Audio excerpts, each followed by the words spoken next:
क्या आपने अपनी मनाली की विजिट में रोहतांग पास विजिट किया है?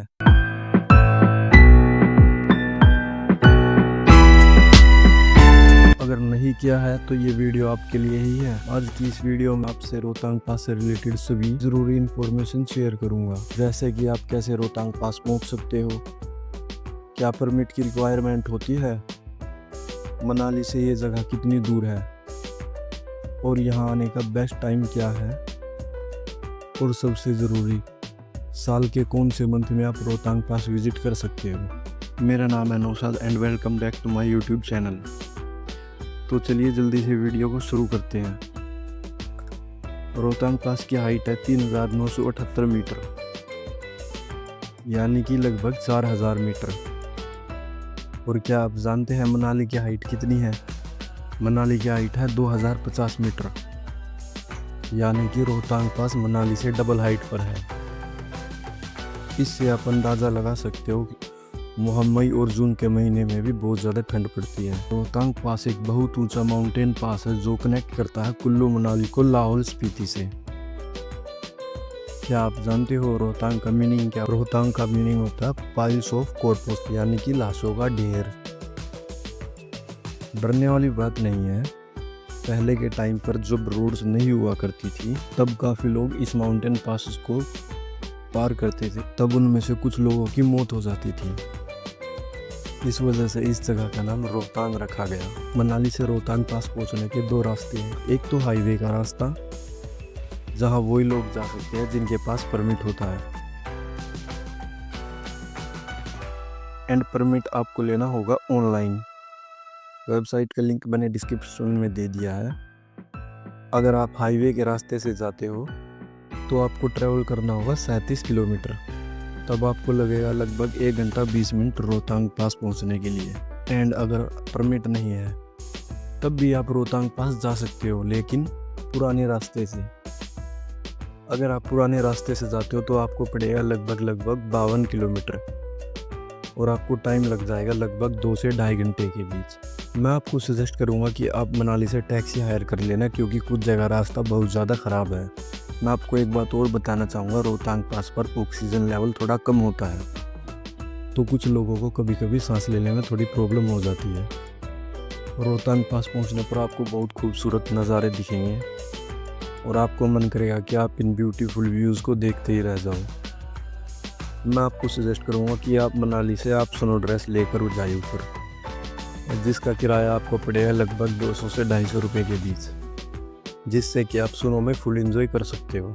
रोहतांग पास पर आपको खाने पीने के बहुत सारे ऑप्शन मिल जाएंगे, और अगर आपने पहाड़ों पर जाकर मैगी नहीं खाई तो इसका मतलब वही हुआ दिल्ली जाकर आपने लाल किला नहीं देखा। तो हमने यहाँ पहुँचकर खाई मैगी, जिसका स्वाद बहुत ही लाजवाब था और नज़ारे तो स्वाद आगे थे। और मैं आपको सजेस्ट करूँगा कि अगर आप रोहतांग पास जा रहे हो मई और जून में, तो भी आप अपने साथ एक जैकेट लेकर ज़रूर जाना। कमेंट करके ज़रूर बताना कि आप रोहतांग पास कब जा रहे हो, और अगर आप जा चुके हो तो क्या एक्सपीरियंस था रोहतांग पास का।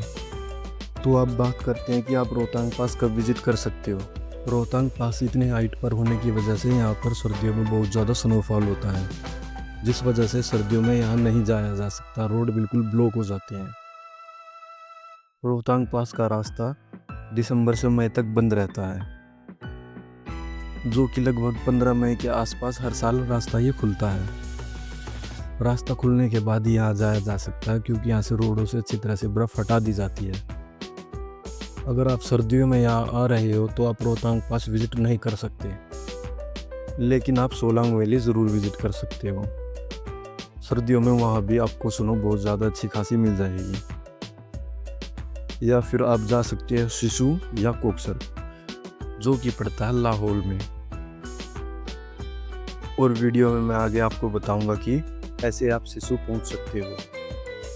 2020 से पहले सिर्फ रोहतांग पास वाला पुराना रास्ता ही एकमात्र रास्ता है जिससे आप सिसु पहुंच सकते थे, लेकिन अक्टूबर 2020 के बाद अटल टनल चालू होने के बाद आप यहाँ किसी भी मौसम में विजिट कर सकते हो। बट जब ज़्यादा स्नोफॉल होती है तो अटल टनल वाला रास्ता भी बंद हो जाता है। वैसे मैं आपकी जानकारी के लिए बता दूं, अटल टनल और रोहतांग पास ये दो अलग अलग रास्ते हैं एक ही जगह पहुंचने के। ये दोनों ही रास्ते कुल्लू डिस्ट्रिक्ट को कनेक्ट करते हैं लाहौल डिस्ट्रिक्ट से। रोहतांग पास को क्रॉस करने में लग जाते हैं लगभग 2 से ढाई घंटे और वही दूरी आपको अटल टनल से पार करने में लगती है सिर्फ और सिर्फ 15 मिनट। अटल टनल बनने के बाद सिसु के तो मानो भाग से ही खुल गए हो।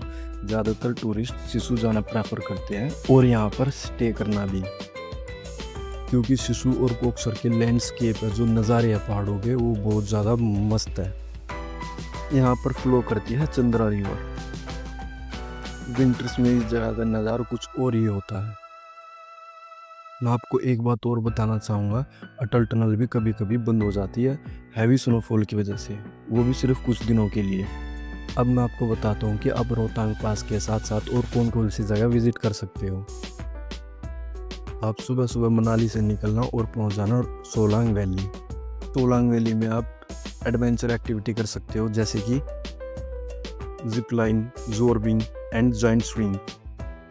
और अगर आप मेरी मानो तो आप पैराग्लाइडिंग ज़रूर करना। सोलांग वैली में एंजॉय करने के बाद आप पहुंच जाना रोहतांग पास, जहां पर आपको जाने के लिए लगभग 2 से ढाई घंटे लगे और फिर वहां पे आपको एंजॉय करोगे 2 से 3 घंटे या 4 घंटे, जिससे आपका आधा दिन तो निकल जाएगा। और फिर आप वहां से कोकसर होते हुए सिसु की तरफ निकल जाना। सिसु में आप विजिट कर सकते हो सिसु लेक और सिसु वाटरफॉल। सिसु वाटरफॉल तक पहुंचने के लिए आपको जिप लाइन से चंद्रा रिवर को क्रॉस करना पड़ेगा और उसके बाद फिर आपको करनी होगी थोड़ी सी ट्रैकिंग और फिर आप पहुंचाओगे वाटरफॉल तक। सिसु में भी आप कुछ एडवेंचर एक्टिविटी कर सकते हो, जो सिर्फ अवेलेबल होती है नवंबर से अप्रैल के बीच में। सिसु में एंजॉय करते हुए आपको लगभग शाम हो जाएगी। फिर आप अटल टनल क्रॉस करते हुए पहुंच सकते हो वापस मनाली। कुछ इस तरह से आप अपना पूरा दिन प्लान कर सकते हो। अगर आपको कोई भी डाउट हो रिलेटेड रोहतांग पास, सिसु या मनाली, आप कमेंट बॉक्स में पूछ सकते हो।